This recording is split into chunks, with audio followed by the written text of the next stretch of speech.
L'impératif en français. Qu'est-ce que l'impératif?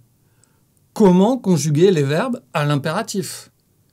Quand faut-il utiliser l'impératif?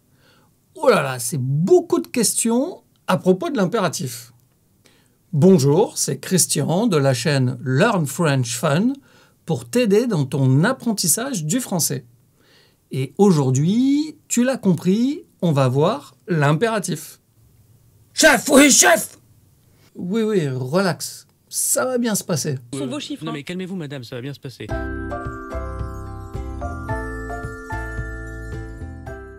Lorsqu'on apprend le français, il y a certaines choses que l'on doit savoir.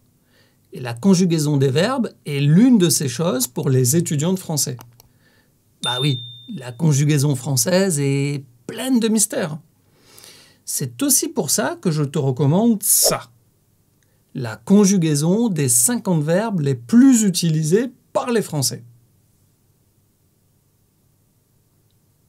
Et comme tu le sais certainement, il y a des temps de la conjugaison qui sont plus difficiles, comme le subjonctif, et des temps qui sont plus faciles, comme le futur proche, ou, comme nous allons le voir maintenant, l'impératif. Bah oui, l'impératif, ce n'est pas très compliqué et c'est super utile. Parfait pour nous. Et au fait, n'oublie pas que tu as le petit PDF bonus pour retrouver la synthèse de la vidéo et pour t'entraîner avec des exercices et la correction. C'est gratuit et le lien pour le télécharger est dans la description. À quoi sert l'impératif ? Tout d'abord, l'impératif est un mode de la conjugaison. Si tu ne sais pas ce qu'est un mode en français, va vite voir cette vidéo, dans laquelle je t'explique la différence entre les modes et les temps. Pourquoi est-ce que je te précise là maintenant que l'impératif est un mode? Eh bien parce que quand on dit impératif, en fait on veut dire impératif présent ou présent de l'impératif. Donc si on a besoin de préciser présent, eh bien ça veut dire qu'il existe plusieurs temps. Et oui, il existe l'impératif passé. Mais rassure-toi, en fait on l'utilise très très peu. Et aujourd'hui, on va se concentrer uniquement sur l'impératif présent. Mais revenons à la question, à quoi sert l'impératif ? L'impératif, en français, est une forme verbale qui sert à donner des ordres. Chef, oui, chef! Oui, on a compris. Cool. Il sert aussi à faire des demandes ou à donner des instructions. Par exemple, des recettes de cuisine ou des instructions pour monter un meuble. Vraiment à ça sur la notice. Je crois que ça, c'est B2. Alors oui, A5. Ça n'a pas de sens. C'est quoi ça? Allez, c'est parti. Là, les instructions à l'impératif, à mon avis, n'étaient pas très claires. Quelques caractéristiques spécifiques de l'impératif. Premièrement, il se conjugue sans pronom. Pas de « je »,« tu »,« nous »,« vous », etc. Non, c'est le verbe directement. Sors, mange. Le verbe tout seul, avec un point d'exclamation.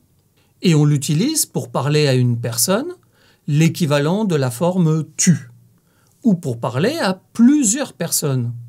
Nous, quand on fait partie du groupe à qui on parle, ou vous, tout simplement quand on parle à plusieurs personnes. Et c'est tout. Il n'y a donc que 3 formes. Tu, nous, vous. Mais rappelle-toi, sans le pronom. On ne précise pas tu, blablabla. En fait, c'est grâce à la terminaison du verbe, grâce à sa conjugaison, que l'on connaît la forme. Quand je dis mange, chef, oui, chef, c'est la forme tu. Si je dis mangeons, c'est la forme nous. Et manger, la forme vous. Alors voyons comment bien conjuguer les verbes à l'impératif. Comment former la conjugaison de l'impératif en français? Tout d'abord, l'impératif pour les verbes du premier groupe, les verbes qui finissent par ER. Tu sais que les verbes du premier groupe, c'est-à-dire les verbes qui se terminent en ER, représentent environ 90% des verbes en français. Eh bien, voici comment tu vas former l'impératif d'un verbe ER. Tu vas prendre le radical du verbe, c'est-à-dire la base du verbe, qui est exactement la même qu'au présent. Et puis tu vas ajouter les terminaisons de l'impératif, c'est-à-dire E pour les verbes singuliers qui s'adressent à tu, on, ONS pour les verbes au pluriel qui s'adressent à nous, et EZ pour les verbes au pluriel qui s'adressent à vous. Et voilà. Par exemple, la conjugaison du verbe parler à l'impératif est la suivante. Parle, adressé à tu. Parlons, le pluriel pour nous. Parlez, le pluriel pour vous. Alors, je sais que tu as appris qu'il y a toujours un S final à la conjugaison des verbes à la forme tu. Oui, mais rappelle-toi, tu apprends le français. Et en français, on aime bien avoir des exceptions. À l'impératif, il ne faut pas mettre de S final pour la forme tu des verbes en ER et de quelques autres verbes.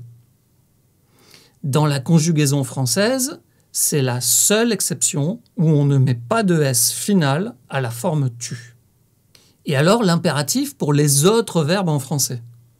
Eh bien, pour les autres verbes en français, la formation de l'impératif est basée sur la formation du présent.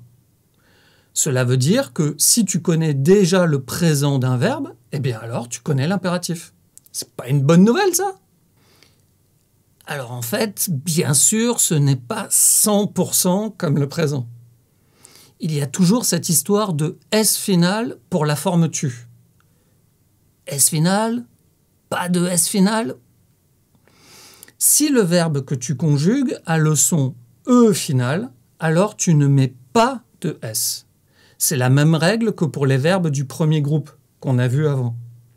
Par exemple, le verbe ouvrir. Tu es d'accord, ce n'est pas un verbe du premier groupe.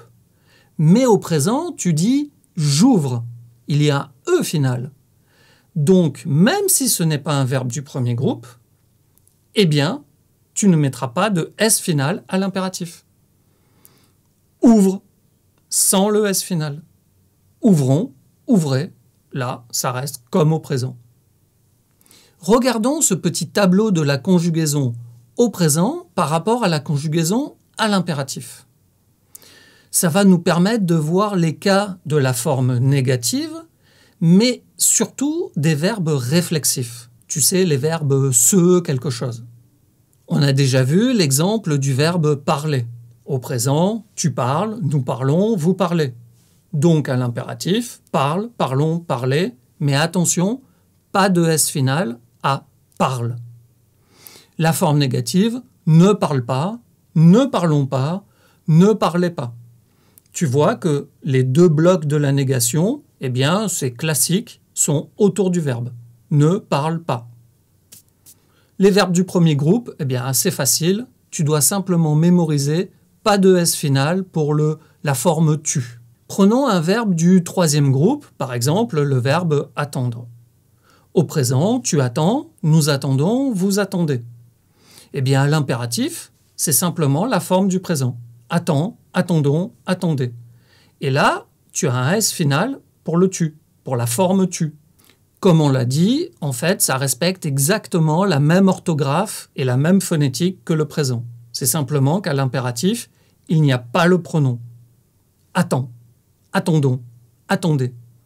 Et puis la forme négative, eh bien, classique, des deux côtés.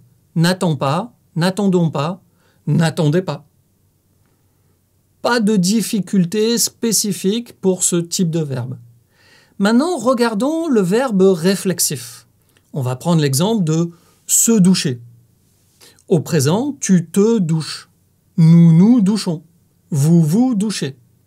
Et alors, à l'impératif, le problème, c'est avec le pronom. Où est-ce qu'on le met? Est-ce qu'on le met avant ou est-ce qu'on le met après?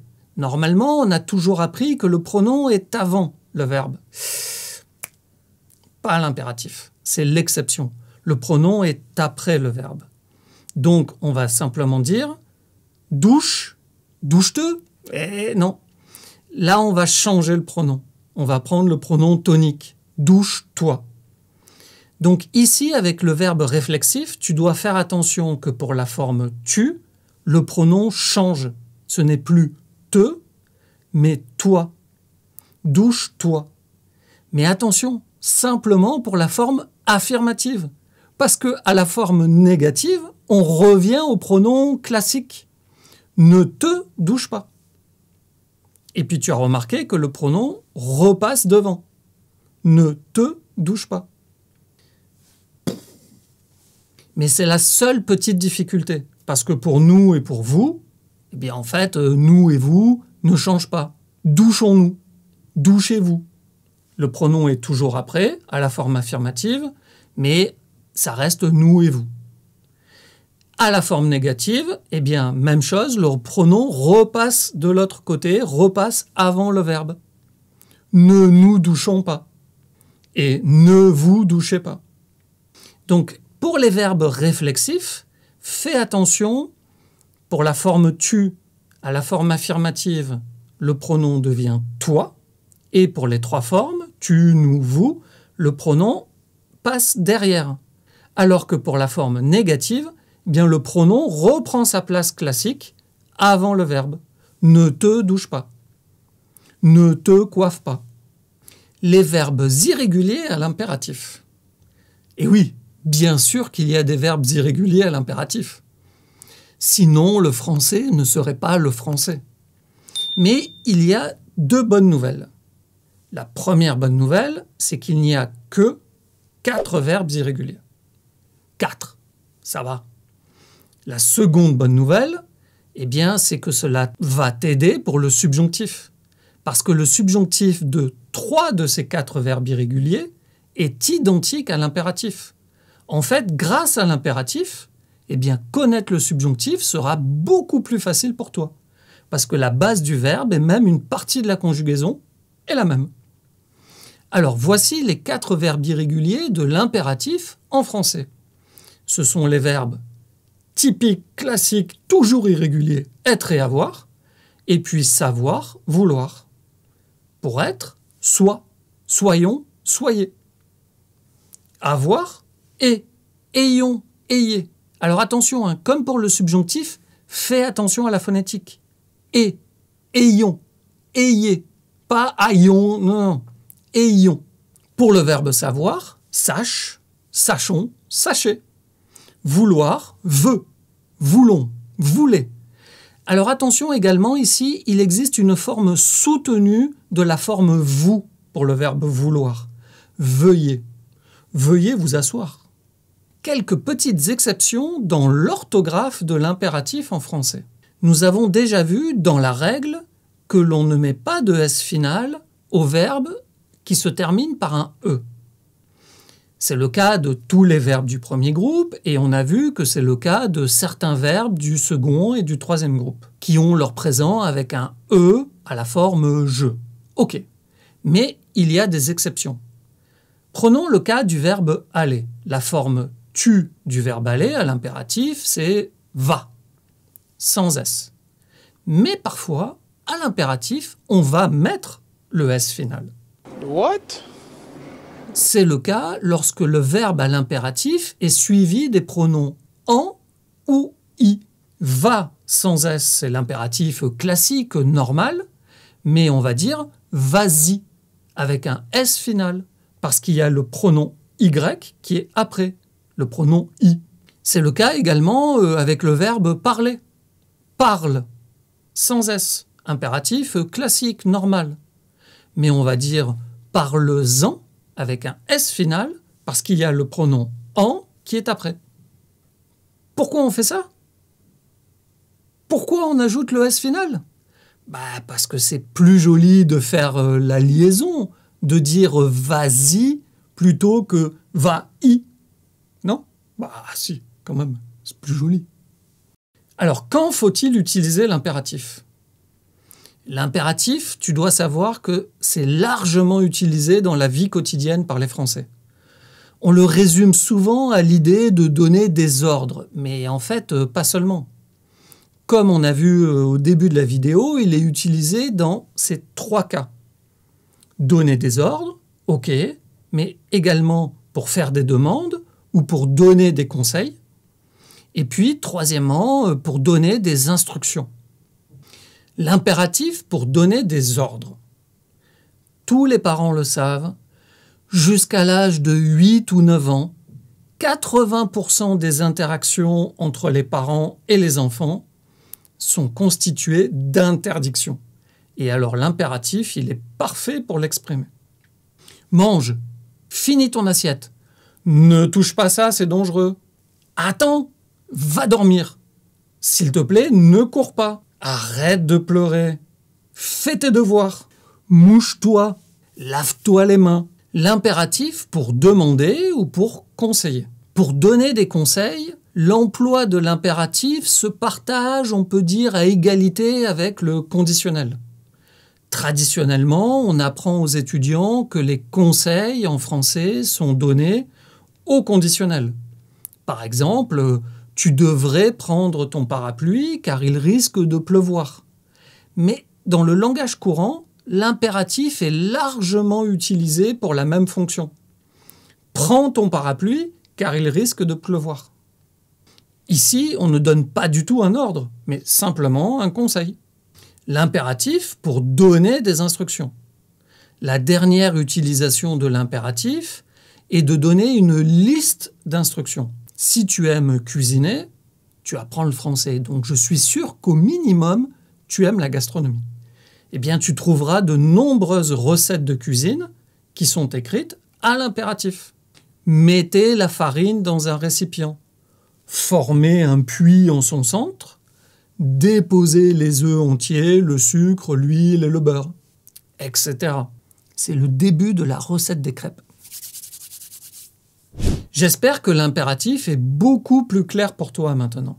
Et pense, impératif, que tu as le petit PDF bonus avec la synthèse et des exercices pour t'entraîner. Et puis si tu as aimé la vidéo, mets un like et écris un petit commentaire pour me le dire. Ça me fait toujours super plaisir de les lire. Parle français, impératif, mais est-ce que c'est un ordre ou un conseil? Allez, un conseil. Parle français le plus possible et puis je te dis à bientôt. Ciao, ciao. Alors que pour la forme affirmative...